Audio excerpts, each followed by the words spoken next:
Is 5524, and we are changing the TPMS sensor on this 2011 Pilot with an Optel aftermarket sensor, probably like a $35 value sensor, sitting in that plastic bag. And then we also rotating the tires. So the idea is we're going to take the front. This is a two-wheel drive Pilot Honda. We're going to take the front and we're going to bring it to the back. And then anything from the back, we're going to bring to the front, but crisscross it. So right now, the tires are already in the correct position. And so the tires are going to go on exactly where they are. And then in terms of brake pad, there's plenty of meat left on the brake pads. Plenty. You can see that's all brake material there and there. Everything looks dry. This is an aftermarket shock absorber, KYB, that the original owner put on. And it's pretty fast to put on. You can just see two bolts there, a bolt down here. Put this on and something to compress the spring. And then the rear brakes here look good too. Lots of meat. I checked out the brake fluid, and the brake fluid looks really new, so I'm not going to change the brake fluid. Most manufacturers recommend 5-year brake fluid, but I usually change like in 10 years just because I have so many cars and it's too much work to keep on doing. So this car is supposed to pull to the left a little bit. The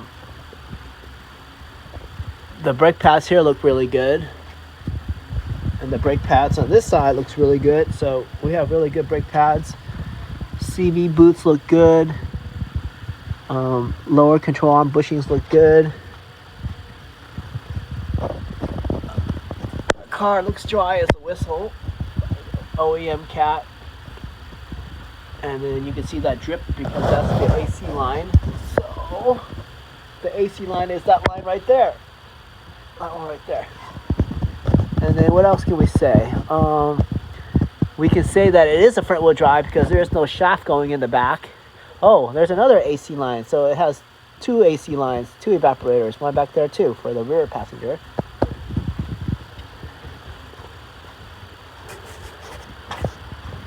And on this side, the CV boot is a little bit wet. And so that's the outer CV boot. It has a little bit of oil there. And then these shock absorbers are the original. You got your ABS line there, that looks good. And let's check out the meat on this guy. So the brake pad here looks plenty of meat. And the inside has plenty of meat also. So that's good. And the oil looks good. Somebody put some red color over the transmission fluid and the oil. Some RTVs to signal they probably did the work. I think the timing belt was placed at 100,000 miles.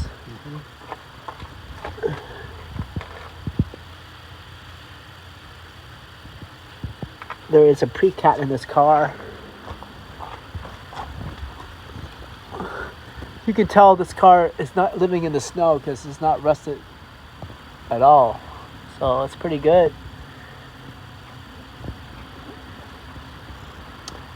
And that is that for this car. So rotating the tires at 170,000 miles. It uses pound-on weights on the outside and the inside. And then just changing the TPS sensor for this tire, which now, once we're done, is going to belong in the front driver's side. So all the other 3 TPS sensors are going to be the original one. And TPS sensors tend to last from between 10 to 15 years. So once we replace this one, the other 3 will probably go soon too.